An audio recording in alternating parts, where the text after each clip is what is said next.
The repair bay of Orbital Station Harmony 7 smelled like burnt metal and engine oil. Do-yoon wiped his hands on his work suit and checked the time. His shift would end in 2 hours, and he was looking forward to calling his sister Ji-woo back on Earth. She had exams coming up, and he promised to help her study even from space. The emergency alarm shattered his thoughts. Red lights flooded the bay as the automated voice announced an unscheduled docking. Do-yoon rushed to the main window and saw a small ship limping toward the emergency dock. Smoke trailed from its engines, and parts of its hull looked like they had been clawed open by something massive. The ship crashed more than landed. Do-yoon grabbed a medical kit and ran toward the dock before anyone could stop him. The airlock hissed open, and he saw her. She was tall, covered in dark red scales that shimmered under the station lights. Wings, torn and bleeding, dragged behind her as she stumbled forward. Her golden eyes met his, filled with pain and desperation. "Please," she said in broken standard. "Help me." Do-yoon did not hesitate. He caught her before she fell and helped her into the repair bay. Her weight surprised him, but he managed to get her to a bench. Blood, darker than human blood, dripped from wounds across her arms and side. "My name is Hyeri," she said through gritted teeth. "Let me stop the bleeding first," Do-yoon said, opening the medical kit. His hands worked quickly, applying pressure to the worst wounds. "What happened to you?" "Assassins, from my own people, political enemies." Hyeri winced as he sealed a gash with medical foam. "If I use official channels, they will find me. They have spies everywhere." Do-yoon understood. Station Harmony 7 was supposed to be neutral ground, but everyone knew diplomats and officials had their own agendas. If Hyeri filed a formal request for help, whoever was hunting her would know within hours. "Your ship needs major work," Do-yoon said, glancing at the smoking wreck in the dock. "That will take time." "I do not have time," Hyeri said. Her clawed hand gripped his arm, not hard enough to hurt, but firm enough to show her urgency. "But I have nowhere else to go." Do-yoon made a decision. "I will help you. Stay here. I will start on your ship." For the next 3 hours, Do-yoon worked faster than he ever had. He bypassed the damaged systems, rerouted power, and patched the hull breaches. It was not pretty work, but it would get Hyeri off the station. She helped where she could, despite her injuries, showing him the ship's systems and explaining what was critical. They were nearly finished when the bay doors opened. The Thanari diplomat was tall and insect-like, with compound eyes that reflected every light source. His mandibles clicked together as he spoke. "Mechanic Do-yoon, step away from that vessel immediately." Do-yoon straightened up, wrench still in hand. "I am just doing repairs, Ambassador." "You are harboring a fugitive," Velris said, his voice sharp and buzzing. "This Drakari woman is wanted for questioning regarding territorial violations. You have violated station protocol by assisting her without clearance." "She was injured," Do-yoon said. "I helped someone who needed help. That is not a crime. On this station, I decide what is and is not acceptable," Velris said. He turned to the security officers. "Detain the Drakari. Prepare her for transfer to Thanari custody." Hyeri stood, despite her wounds, her wings spreading slightly in a defensive posture. "I will not go with you. Your people are working with those who want me dead." Velris's mandibles clicked faster, a sign of agitation. "Baseless accusations. You will be treated fairly, under proper diplomatic channels." "Your channels are compromised," Hyeri said. "This human showed me more honor in 3 hours than your entire diplomatic corps has shown my people in years." Do-yoon stepped between them. "Ambassador, please. Look at her injuries. She needs medical attention, not interrogation. Give her safe passage, and I will accept any consequences." Velris studied Do-yoon with those multifaceted eyes. "Very well. The consequence is your employment. You are terminated, effective immediately. You will leave this station within the hour. Security, remove him." two officers grabbed Do-yoon's arms. He did not resist, but he looked back at Hyrie. There is a safe harbor. Coordinates 7439 inches the outer rim. Ask for Minho. Tell him Do-yoon sent you. Silence, Velrus commanded. Take him away. As they dragged Do-yoon toward the exit, he saw Hyrie mouth two words, "Thank you." The next hour blurred together. Do-yoon was escorted to his small quarters, given 15 minutes to pack his belongings, and marched to a transport ship heading back to Earth. As the transport pulled away from Station Harmony 7, he watched through the window, hoping to see Hyrie's ship launch. Instead, he saw security teams surrounding the repair bay. His heart sank. He had failed her.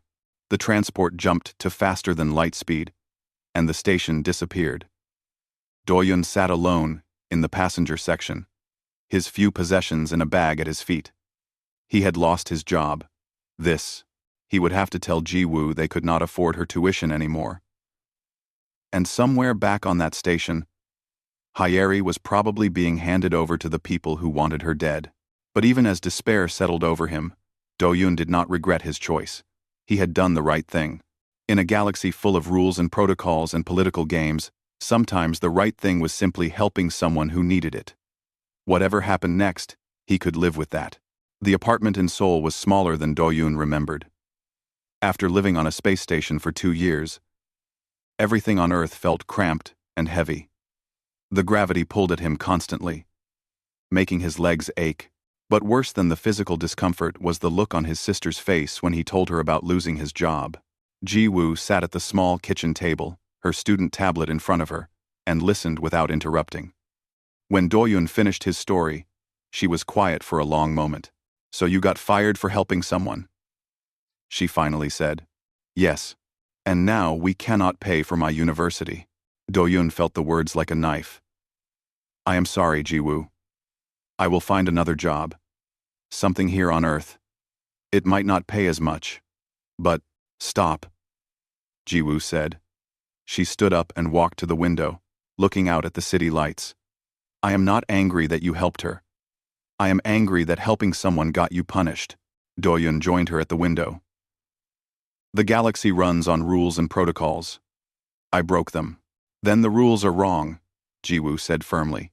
She turned to face him. "You did what was right. I will figure out university later. Maybe I can get a scholarship or work part-time. We will manage." Her words made Do-yoon feel both proud and guilty at the same time. Ji-woo was only 19. But she had more strength than he did sometimes. 3 days passed. Do-yoon applied for jobs at repair shops and maintenance companies. The pay was less than half of what he made on the station. But he had no choice. He tried not to think about Hyrie and what had happened to her. On the 4th day, everything changed. Ji-woo burst into the apartment while Do-yoon was making dinner. She was holding her tablet, her eyes wide with excitement. "You need to see this," she said, pulling up a news broadcast. The holographic display showed a female news anchor speaking rapidly.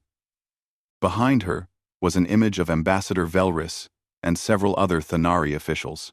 Breaking news from the Galactic Assembly. A Drakari pilot named Hyrie has presented evidence that Ambassador Velrus of the Thanari Diplomatic Corps orchestrated an assassination attempt against her. The evidence suggests a conspiracy to destabilize the Drakari leadership by supporting a rival clan. Do-yoon's hands went numb. She made it. She got away.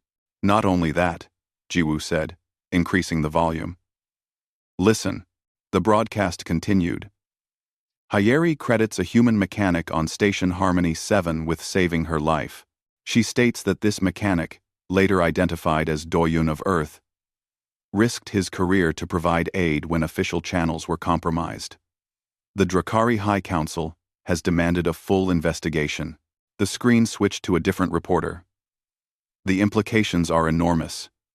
If the Thanari have been manipulating other species through diplomatic channels, this could reshape galactic politics. However, the Thanari government has issued a statement denying all allegations and threatening sanctions against humanity for housing what they call a conspiracy to undermine Thanari reputation." Doyun sat down heavily. But it was real. Over the next 2 days, the story exploded across every news network. Hyeri's evidence was detailed and damning. She had recordings, financial transactions, and communications that showed Velrys had been working with the rival Drakari clan for over 3 years. The plan was to eliminate the current Drakari leadership and install a puppet government that would give the Thanari access to Drakari military resources and territory. The Drakari High Council was furious. Commander Subin, a high-ranking military officer and Hyeri's cousin, gave a speech that echoed across the galaxy. "The Thanari have declared war on honor itself," Subin said, his voice filled with controlled rage. "They manipulate, they deceive, they murder. And when one human showed more integrity in a single action than their entire diplomatic corps has shown in decades, they punished him for it. The Drakari do not forget such things." Then came the call Doyun never expected. A woman in an elegant suit appeared on his communication screen. She introduced herself as Counselor Yerim, humanity's representative in the Galactic Assembly. "Doyun, thank you for taking my call," she said. "I need your help." "My help?" Doyun was confused.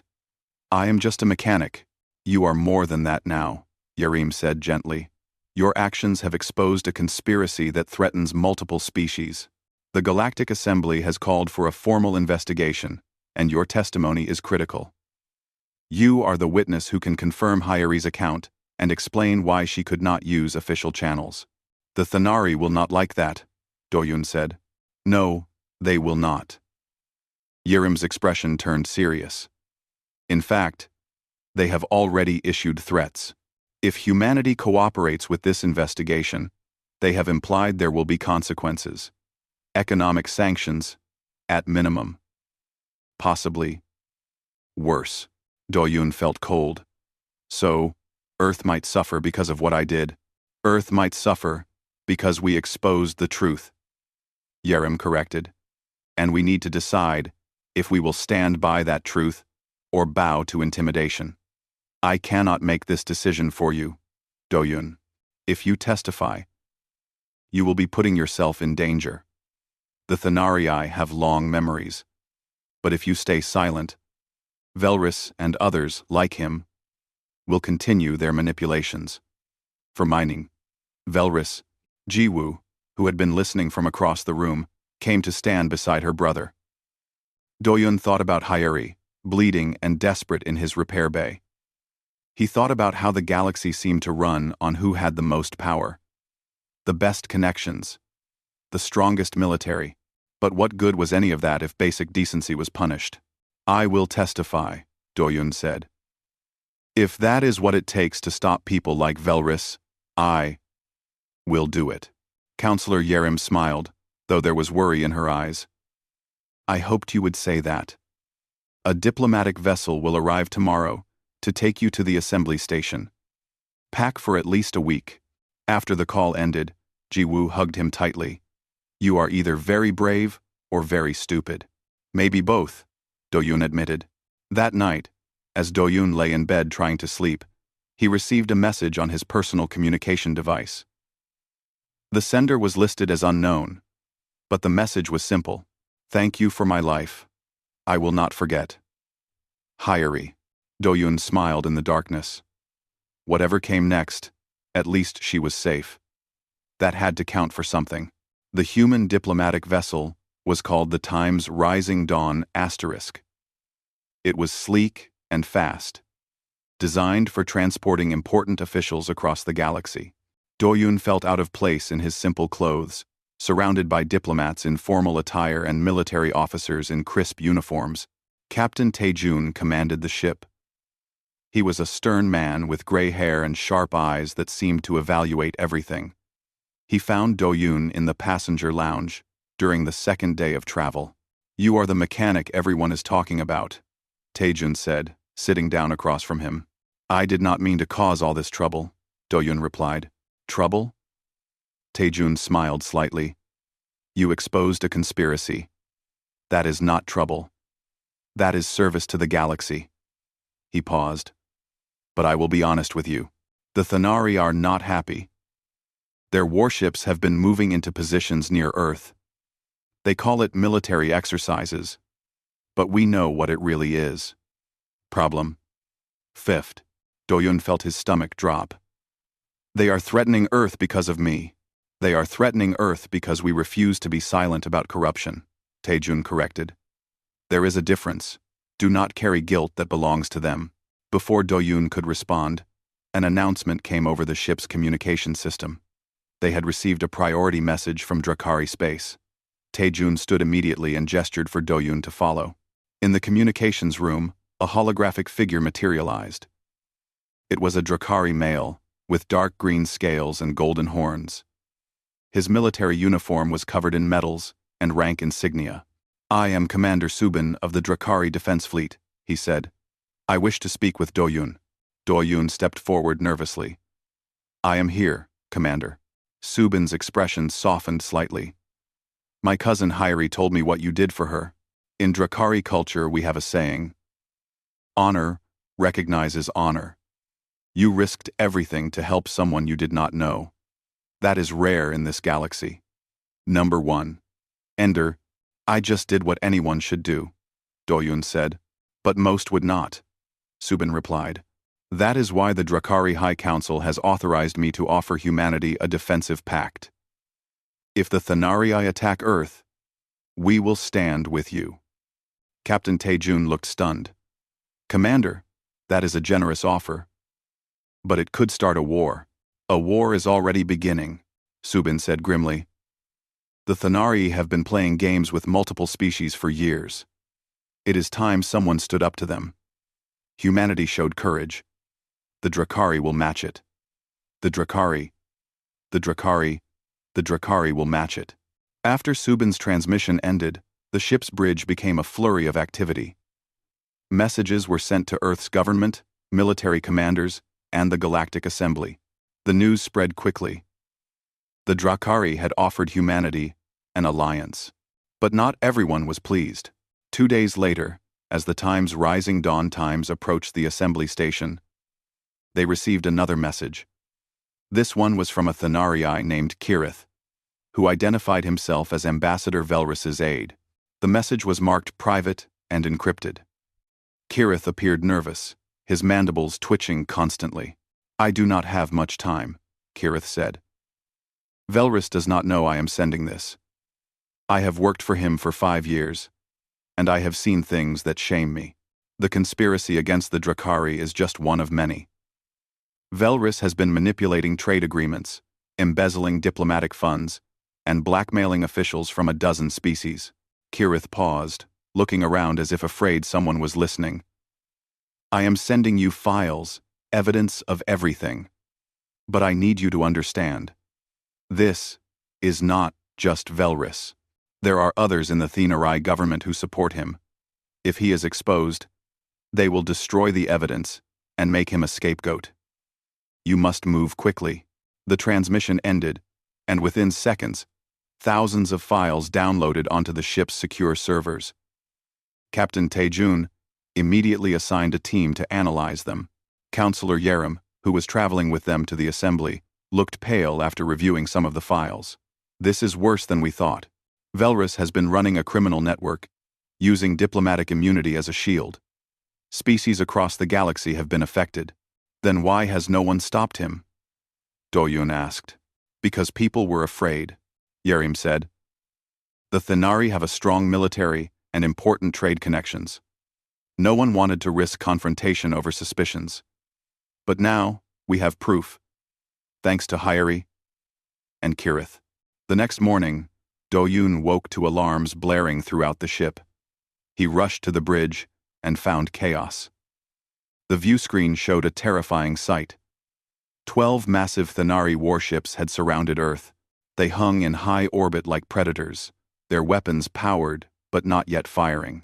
They are sending a message to humanity, Taejun said, his voice tight with anger. Back down, or face destruction. Counselor Yerim received a formal communication from the Thanari government. The message was simple. Withdraw Doyun's testimony from the assembly investigation, or face military action against your orbital infrastructure. The ship fell silent. Everyone looked at Doyun. He thought about Jiwoo, still on Earth below those warships. He thought about millions of other people going about their lives, unaware that they were being used as hostages. He thought about Hyeri, who had trusted him when she had no reason to. "I will not withdraw my testimony," Doyun said quietly. "If they attack Earth because I told the truth, then the galaxy will see them for what they really are." "Brave words," Taejun said. "But bravery will not stop 12 warships." Then, something impossible happened. The ship's sensors detected new arrivals. Ships were emerging from faster-than-light travel near Earth. Not human ships. Drakari ships. 12 of them. Each one matching the size and power of the Thanari vessels. Commander Subin's face appeared on the communication screen, this time broadcast on all frequencies so everyone could hear. "The Drakari Defense Fleet stands with Earth," Subin announced. "Any attack on humanity will be considered an attack on the Drakari. We are prepared to defend our allies." But he was not finished. Behind his ship, more vessels appeared. Smaller ships from species Doyun did not recognize. A Kesari trade coalition. A Vortan exploration fleet. A medical frigate from the Areshi. "They are all coming to help us," Yerim whispered, tears in her eyes. "Because of what you did, Doyun. They are coming to help." One ship in particular caught everyone's attention. It was smaller than the others. Clearly a personal combat vessel. The pilot identified herself over an open channel.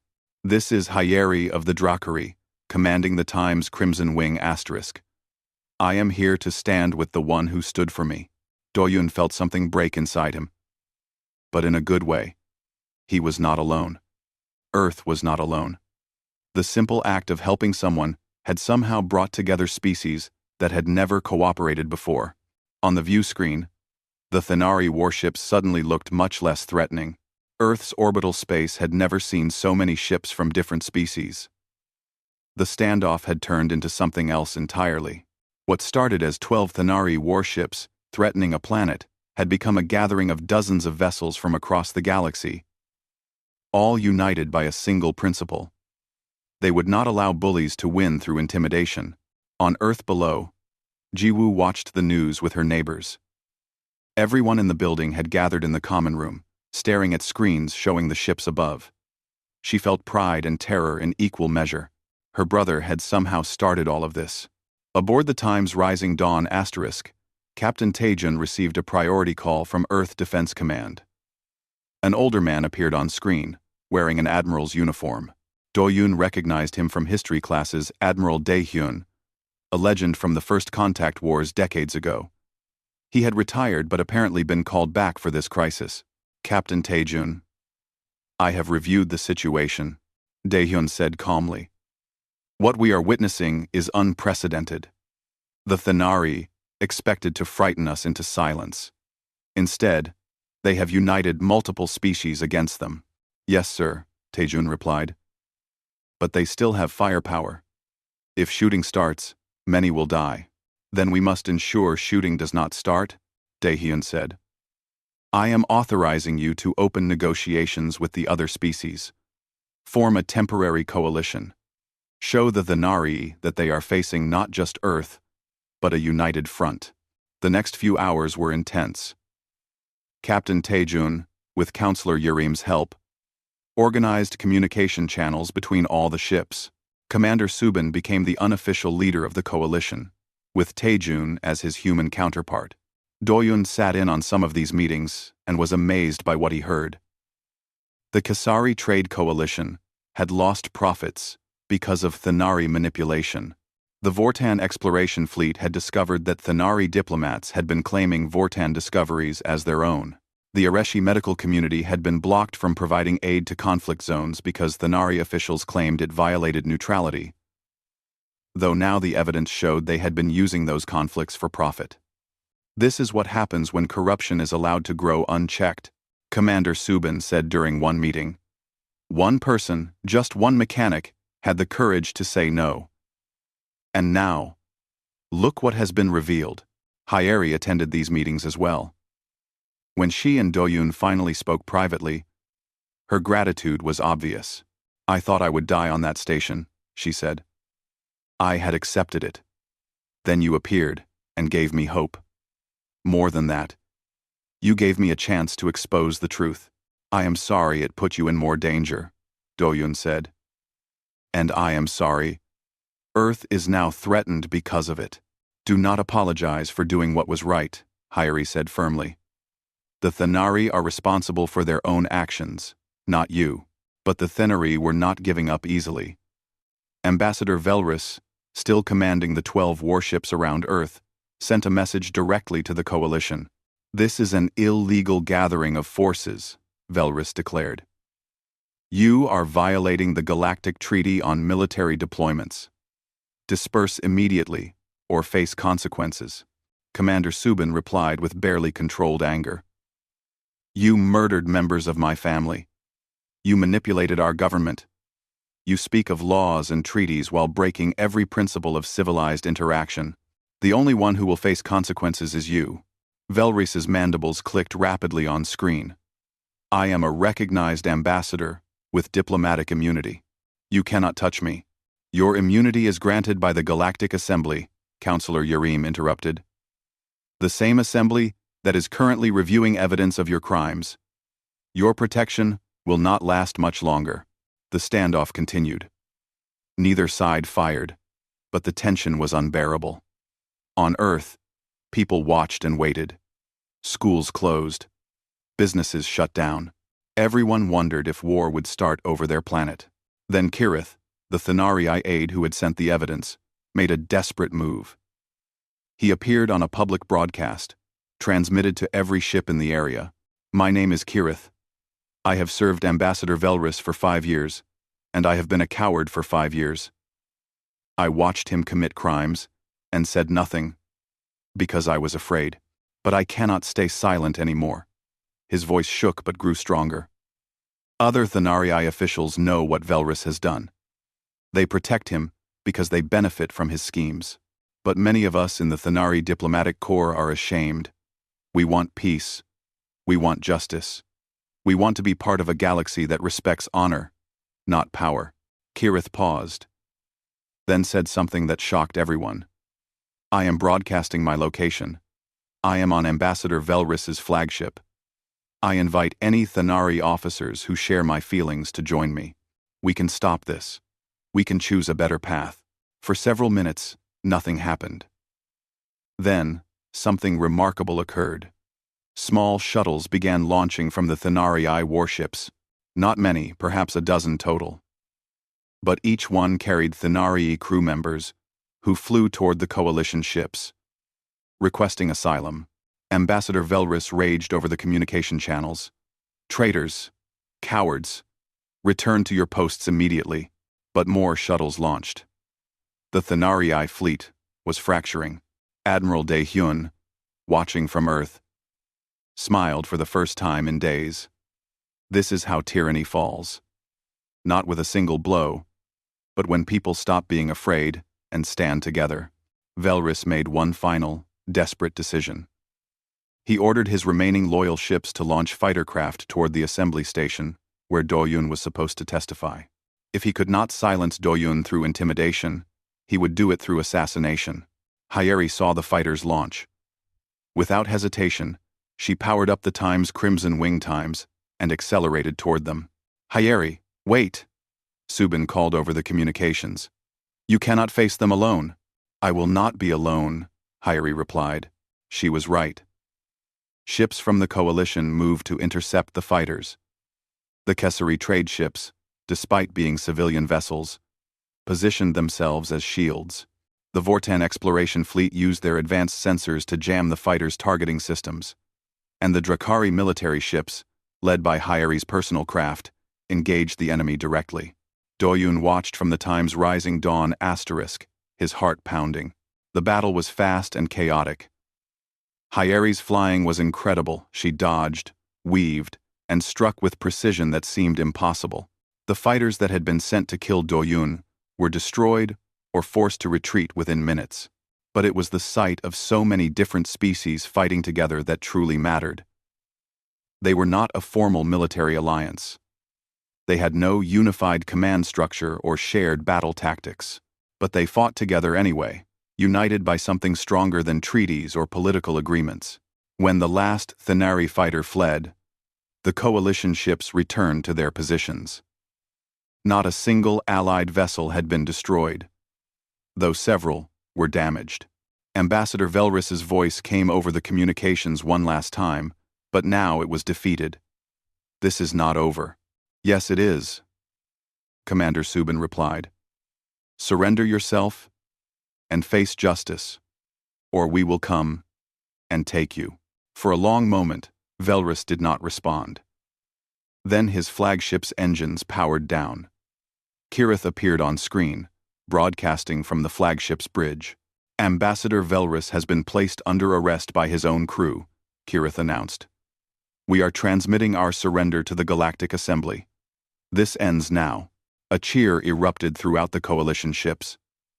On Earth, people flooded into the streets, celebrating. Jiwoo called her brother, crying with relief and joy. Doyun sat quietly in the Times Rising Dawn ***'s observation deck, watching the ships outside.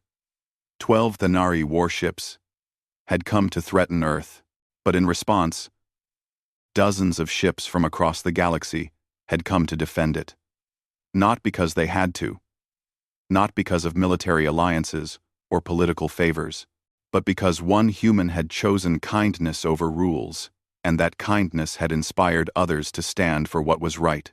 The Galactic Assembly Station was enormous, built to house representatives from hundreds of species. Doyun had seen pictures of it, but being there in person was overwhelming. The halls were filled with beings of every size, shape, and color imaginable. Some walked on legs, others floated, and a few moved in ways Doyun could not quite understand. Captain Taejun escorted him to the testimony chamber. "Remember, just tell the truth.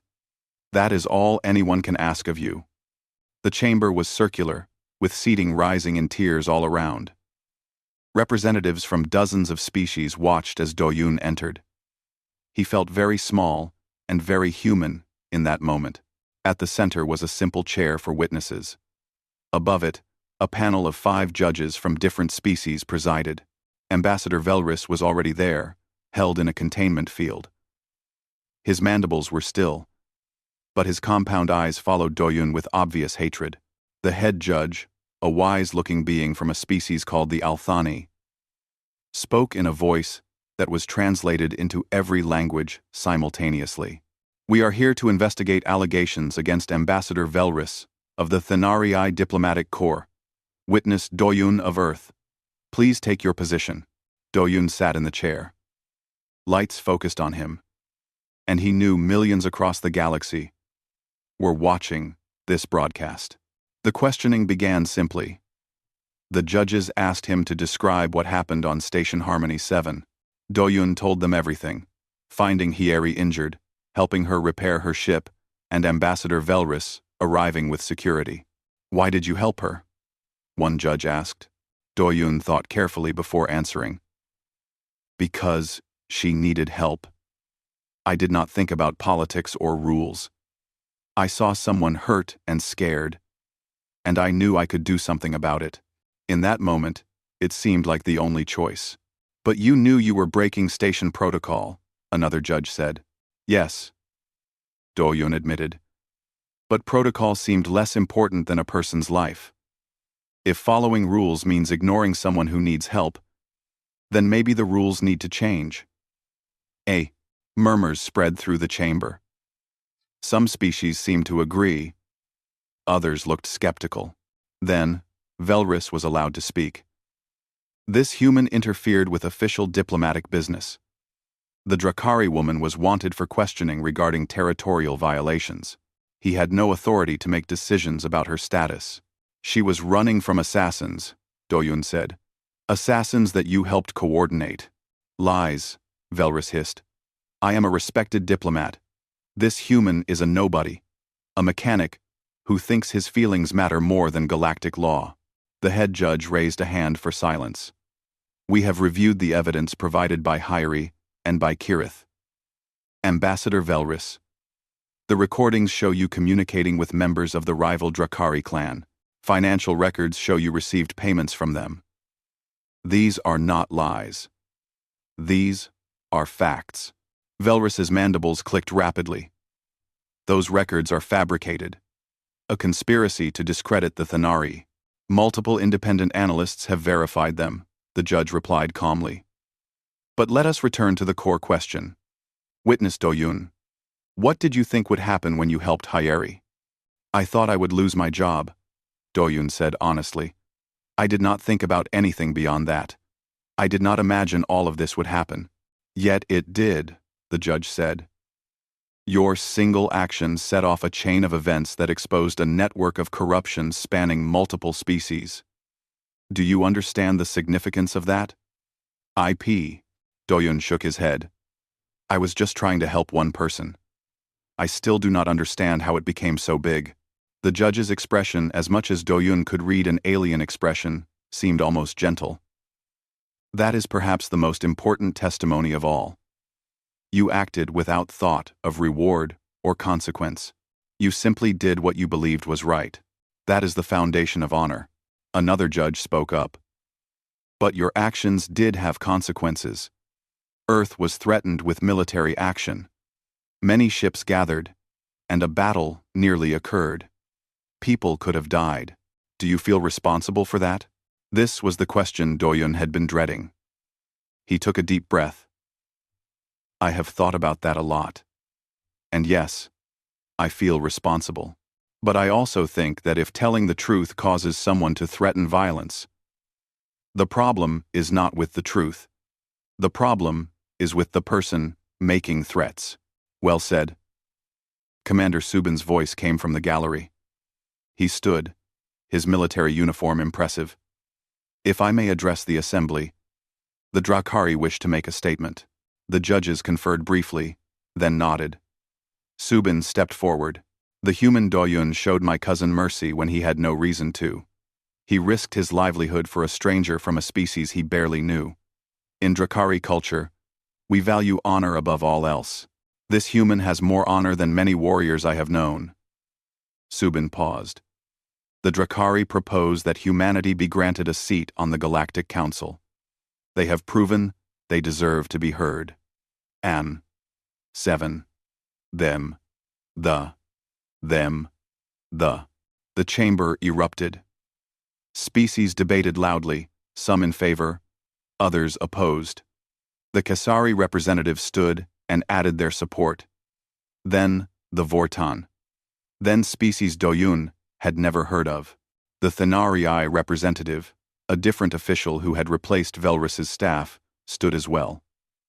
To everyone's surprise, he spoke carefully. The Thanari government does not condone what Ambassador Velris has done. We are ashamed that one of our own abused his position so severely. We support the investigation and will cooperate fully. He paused. And we do not oppose humanity's elevation to the council. They have shown qualities we should all aspire to. After hours of testimony and debate, the judges made their ruling. Ambassador Velris was found guilty of conspiracy, embezzlement, and attempted murder. His diplomatic immunity was revoked, and he would face trial under galactic criminal law. Kirith and the other Thanari who had exposed him were granted protection and immunity for their cooperation, and humanity was granted a provisional seat on the Galactic Council, pending a full vote in 6 months. When Doyun finally left the testimony chamber, he was exhausted. Hyeri was waiting for him in the hall. She approached and, in a gesture that surprised him, placed her clawed hand over her heart and bowed. You gave me my life back, she said. I can never repay that debt. You do not owe me anything, Doyun said. I have been offered a position training new pilots in the Drakari fleet, Hyeri said. But I was thinking of requesting a posting to the new joint human Drakari station they are planning. I heard they need a good mechanic. Doyun smiled. I might know someone. 3 months later, Doyun stood in the repair bay of Station Unity 1. The first joint human Drakari facility. It was larger and better equipped than any place he had worked before. Hairi worked in the training wing, preparing pilots from both species to work together. Jiwoo had received a full scholarship to study diplomatic relations. She wanted to be part of building the new alliance. She visited when she could, amazed at how much had changed because her brother had helped someone. Earth's orbital space was different now. Drakari ships visited regularly. Other species that had joined the coalition against Velris maintained friendly relations. Humanity was no longer isolated, no longer just another minor species. They were respected, and it had nothing to do with military power or economic strength. It came from one simple choice. Captain Taejun, now promoted to Admiral and Commander of Earth's expanding defense fleet, visited the station during its opening ceremony. He found Doyun working on a shuttle engine. "They want to give you medals, you know," Taejun said. "The government, the military, even the Drakari want to honor you." Doyun wiped his hands on a cloth. "I do not need medals. I just want to do my job." "That is exactly why you deserve them," Taejun replied. "But I understand. Just know that what you did mattered. The galaxy is different now because one mechanic refused to look away when someone needed help." After Taejun left, Doyun returned to his work. Through the station windows, he could see ships from a dozen species, docking and departing. Humans and Drakari walked the corridors together. The coalition that had formed to protect Earth had evolved into something more, a genuine alliance based on shared values rather than shared enemies. Hairi found him later that evening. "I have been thinking," she said, "about how all of this started." "How so?" "You did not help me because you thought it would start an alliance or expose a conspiracy," she said. "You helped because it was the right thing to do. That is rare. Most people calculate benefits and risks before acting." "Maybe that is the problem," Doyun said. "Maybe we think too much and feel too little." Hairi's golden eyes reflected the station lights. The 12 ships that came to Earth are now called the Stand of the 12 by historians. They say it was the moment the galaxy learned that honor matters more than power. "It was just people doing the right thing," Doyun said. "Exactly," Hairi replied. "Just people doing the right thing. That is all it ever takes." As Doyun looked out at the stars, surrounded by species that had been strangers just months ago, he understood something fundamental. The galaxy was not changed by grand gestures or mighty speeches. It was changed by simple acts of kindness, repeated again and again, until they became something larger than any individual. He had helped one person. That person had helped expose corruption. That exposure had brought species together, and that unity had made the galaxy a little bit better. It all started with a choice. And every day, people across the galaxy made similar choices: to help instead of ignore, to stand up instead of staying silent, to risk something for someone else. That was what made humanity special. Not their technology or their strength, but their refusal to accept that rules mattered more than people. And now, working alongside other species who shared those values, they were building something that would last. Doyun smiled and returned to his work. There were ships to repair, and tomorrow would bring new challenges. But for now, he was exactly where he wanted to be, doing exactly what he was meant to do, helping